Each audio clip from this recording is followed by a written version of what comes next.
O padre mal tinha aberto o livro quando uma voz rasgou o silêncio como se partisse a igreja ao meio. Esse casamento não pode continuar.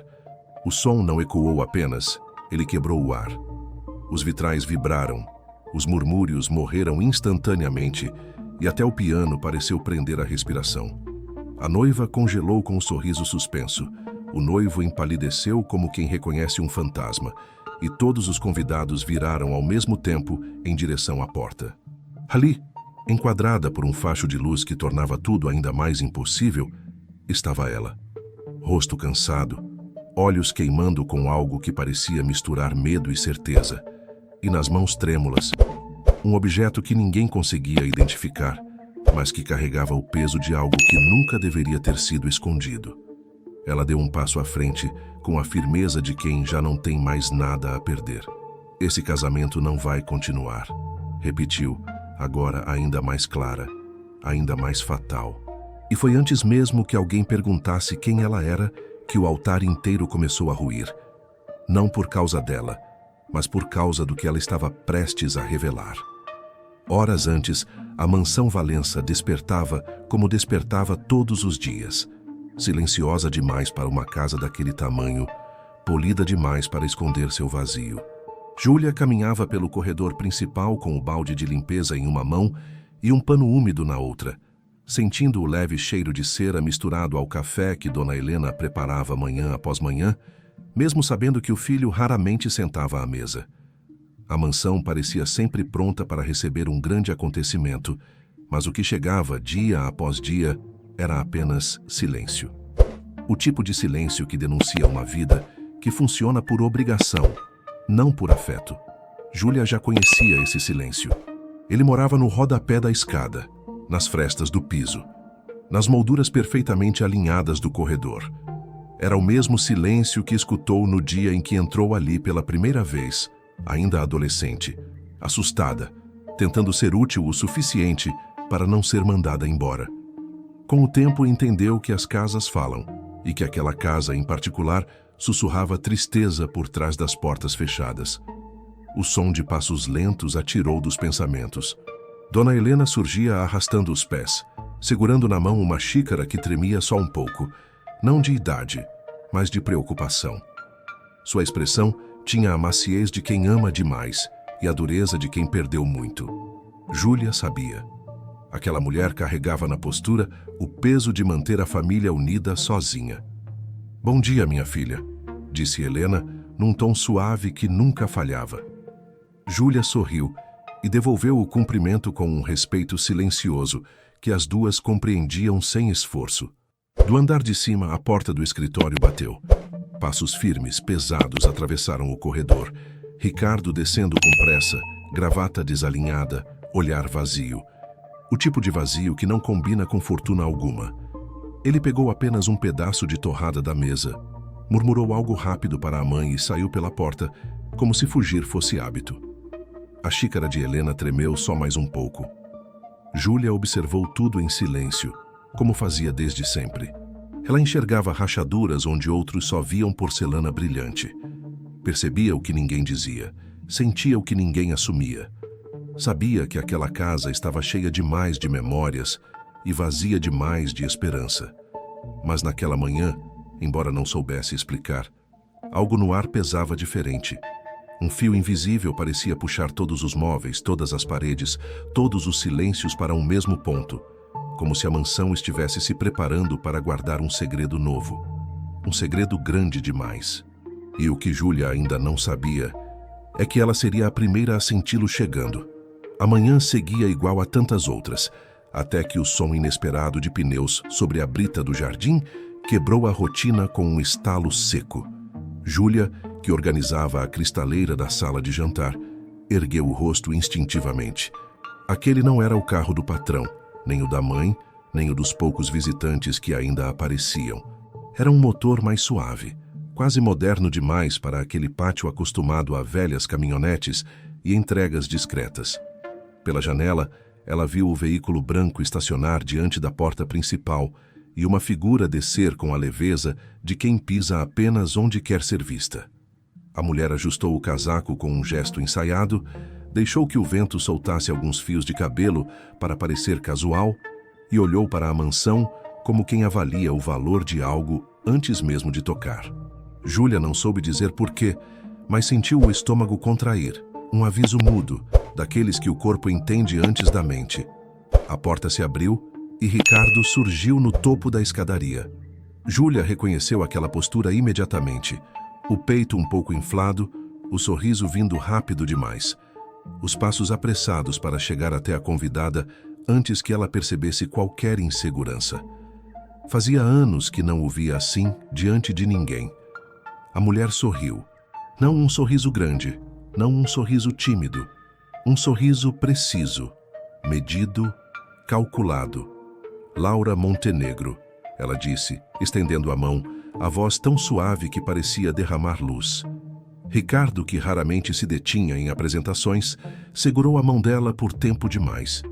Júlia observava da porta entreaberta, tentando decifrar aquela sensação difícil de nomear. O ar parecia ter mudado de temperatura. Dona Helena, que vinha descendo as escadas internas devagar, parou no segundo lance e também ficou olhando. Seus olhos, experientes em reconhecer pessoas antes de serem enganada por elas, estreitaram apenas 1 milímetro. "Seja bem-vinda à nossa casa", disse a senhora com gentileza educada, porém contida. Laura sorriu para ela. O mesmo sorriso, agora milimetricamente ajustado para respeito. Mas havia algo ali, algo no olhar que pesou no ar, como se a mansão tivesse acabado de receber não uma visita, mas um anúncio silencioso. Enquanto ela caminhava para dentro, seu perfume, doce, profundo, invasivo, tomou o corredor. Júlia deu um passo para trás sem perceber.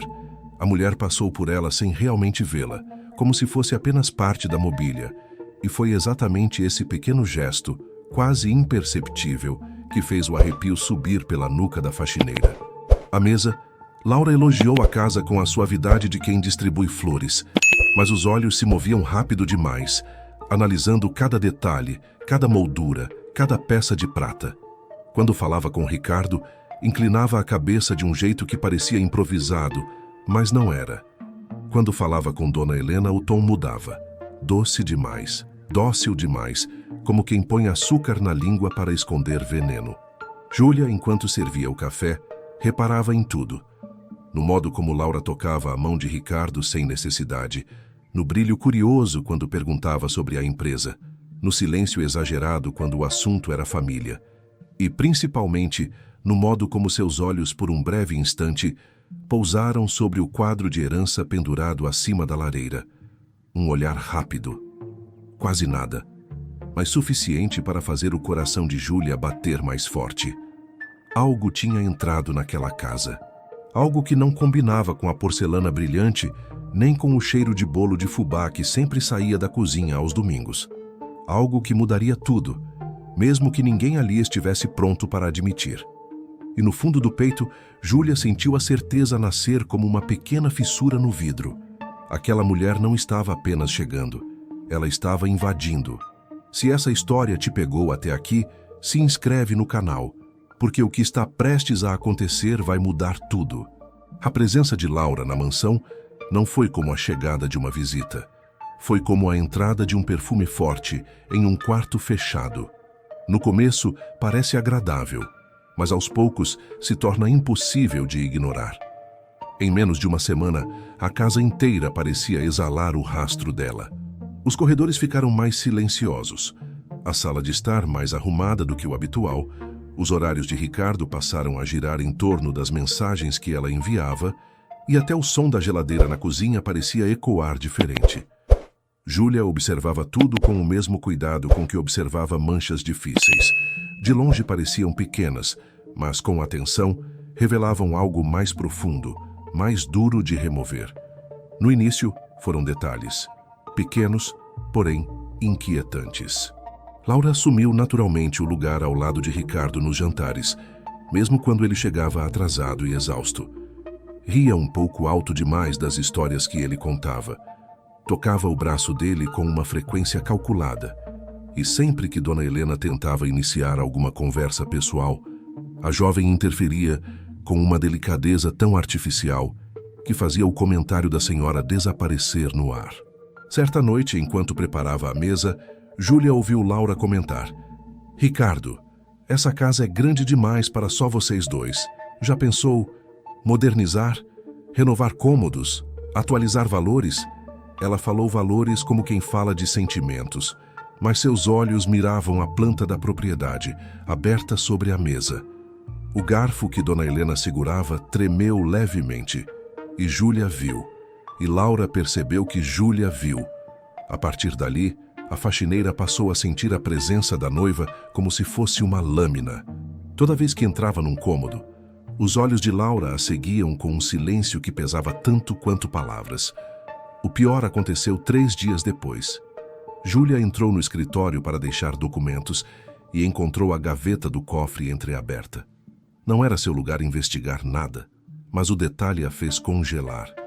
Dentro da gaveta havia uma pasta com papéis espalhados, inventário, lista de propriedades, cópias de assinaturas antigas.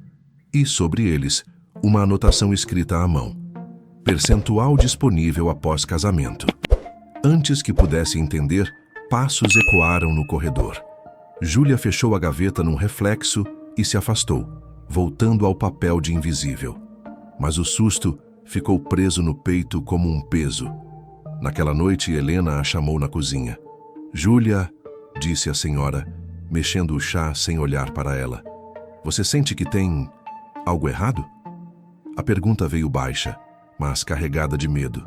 Júlia quis dizer tudo, quis gritar, quis arrancar o veneno da casa com as próprias mãos, mas respondeu apenas: "Eu sinto que as coisas mudaram, Dona Helena." A senhora assentiu, exausta. "Essa moça", murmurou, "ela não olha as pessoas, ela avalia, como quem escolhe peças." Júlia nunca tinha ouvido Dona Helena descrever alguém assim, e a confirmação silenciosa do que sentia transformou o medo em alerta. Na manhã seguinte, um segundo elemento entrou na trama: Sérgio, o motorista. Sempre discreto, sempre cordial. Agora andava inquieto. Recebia mensagens e apagava antes que qualquer um visse. Saía da garagem tarde da noite, voltava com o rosto pálido, e quando Laura chamava por ele, respondia rápido demais, como se estivesse devendo algo. O estopim aconteceu quando Júlia, ao passar pelo jardim, ouviu Laura sussurrar perto da garagem: "Você sabe o que fazer. O resto, fica comigo." Não parecia uma conversa casual, parecia uma ordem. Quando a noiva se virou e voltou para dentro, Sérgio ficou parado, olhando o chão como quem carrega um peso que não pediu, ou um segredo que não pode mais largar. Naquele instante, Júlia sentiu que algo terrível estava sendo preparado. Algo que se movia pelos cantos da casa como sombra, e que já não bastava observar, era preciso de alguma forma se preparar para agir. E você, o que faria no lugar dela? Conta nos comentários. Eu quero muito saber até onde você iria por alguém que não pode se defender. A madrugada caiu sobre a mansão Valença com um silêncio que parecia escolhido a dedo. Não havia vento, não havia passos, não havia vida. Era como se a casa inteira estivesse segurando o ar, à espera do que viria. Júlia não conseguia dormir. A inquietação roçava sua pele como uma febre invisível. Cada vez que fechava os olhos, via o olhar opaco de Dona Helena no último jantar. A mão trêmula segurando a xícara, o silêncio que engolia palavras que nunca chegavam a ser ditas. Foi então que ouviu. Um som breve, seco, a porta lateral da casa abrindo. Ela se levantou no mesmo instante, sem pensar, apenas guiada pelo estômago apertado que parecia empurrá-la para fora do quarto. O corredor estava escuro e o ar tinha cheiro de poeira antiga, como se algo tivesse sido despertado de um lugar que deveria permanecer fechado. Do topo da escada veio uma voz baixa, a voz de Laura. Ela nem vai perceber, vai ser rápido. A frase atravessou o peito de Júlia como uma lâmina. Ela se encostou na parede, o coração batendo tão alto que parecia chamar a atenção. Abaixou-se um pouco procurando a fonte do som e encontrou os dois no corredor que levava à garagem. Laura com o celular na mão, rosto tenso, mas decidido. Sérgio, pálido, arrumando o casaco com mãos que tremiam mais do que seguravam. Você sabe o que fazer, repetiu a noiva firme, como quem entrega uma sentença. O resto, eu resolvo.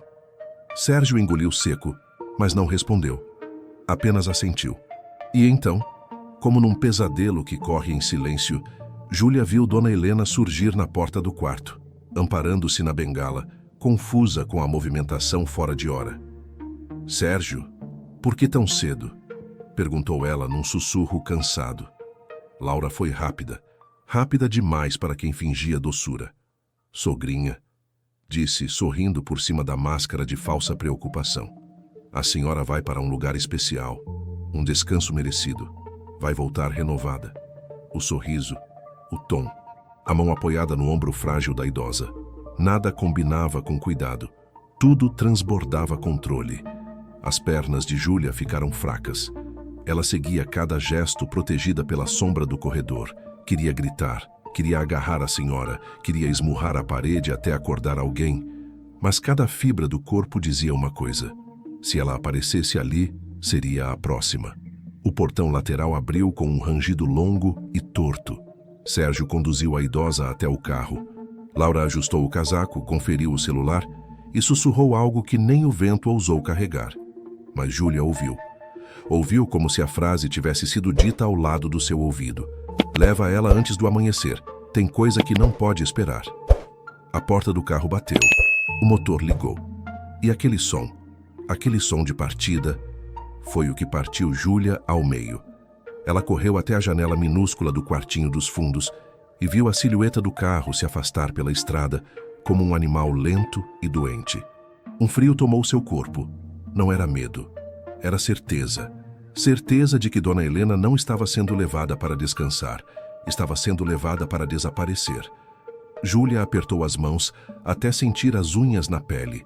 Não podia mais se esconder. Não podia mais fingir que aquilo era imaginação. Não podia mais esperar que alguém acreditasse nela. A vida daquela mulher dependia dela, da filha de ninguém, da funcionária invisível, da voz que nunca tinha sido ouvida. Que naquele instante, algo mudou dentro de Júlia. Algo que não tinha volta.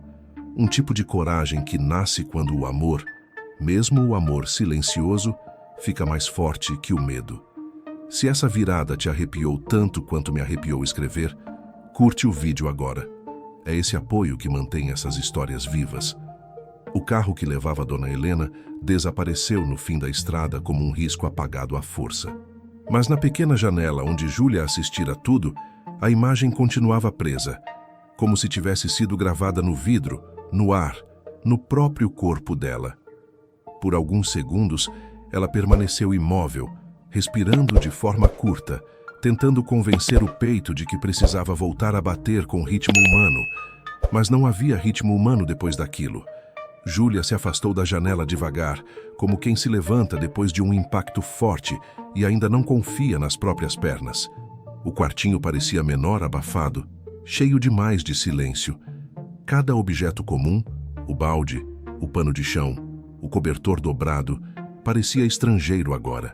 Nada encaixava na vida que ela conhecia meia hora antes.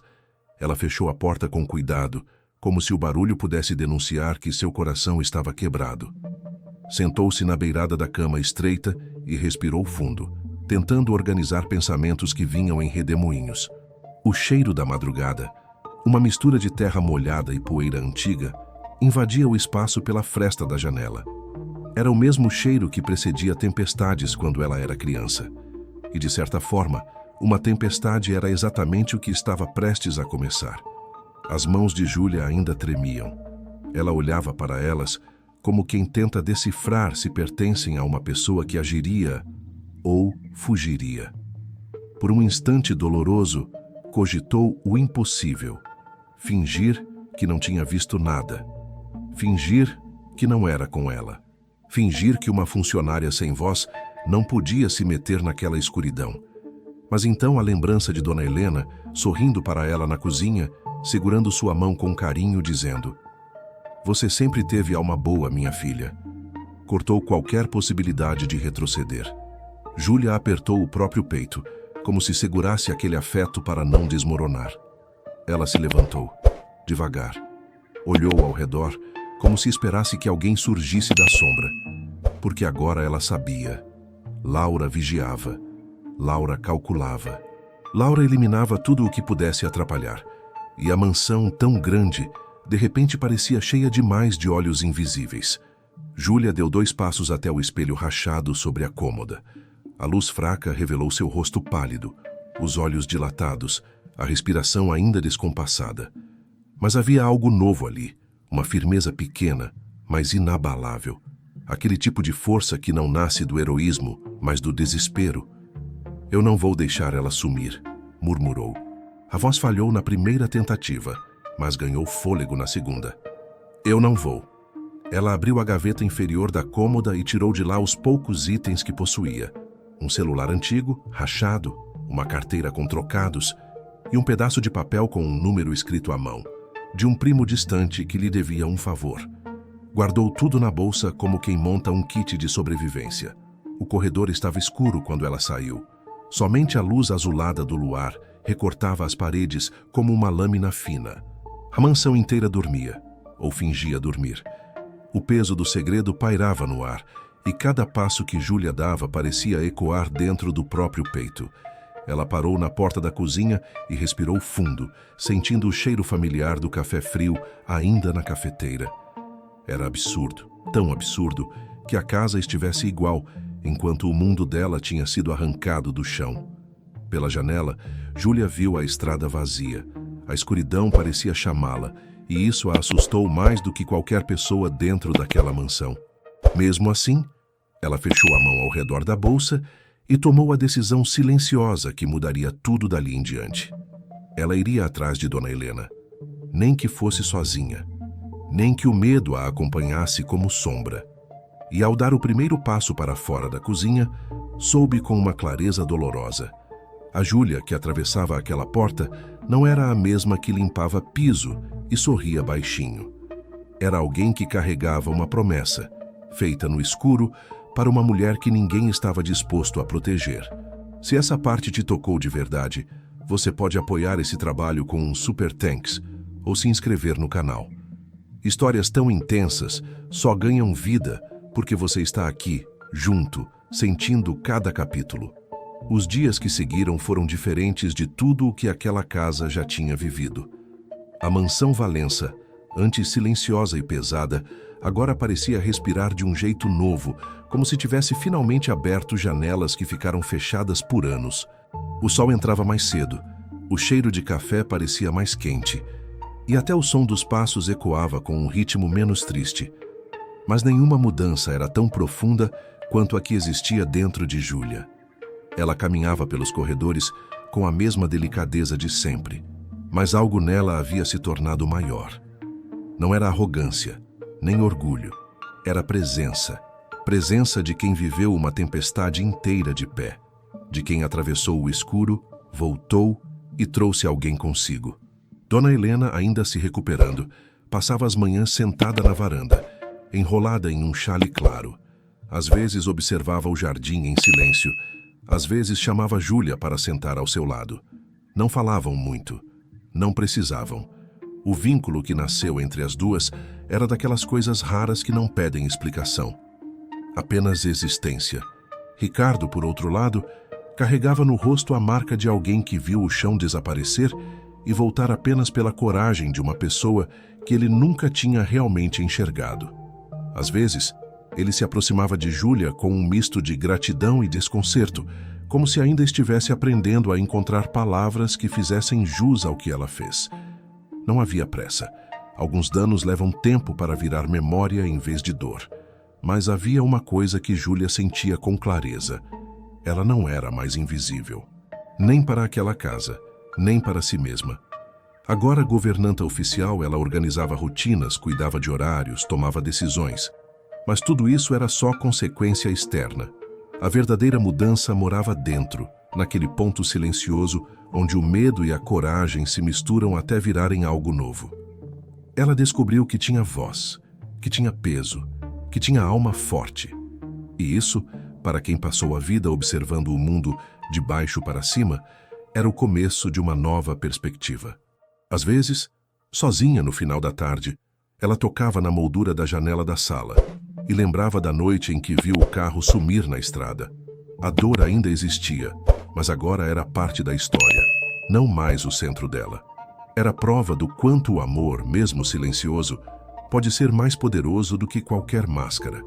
E é aqui que a história encontra você, que ficou até o fim.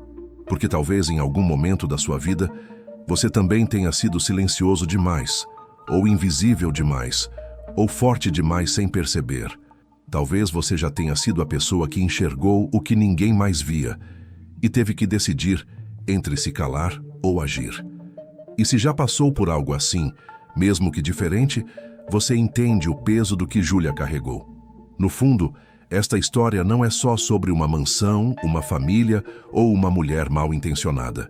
É sobre o que acontece quando alguém comum escolhe fazer o que é certo, mesmo que o mundo inteiro diga que ela não tem voz.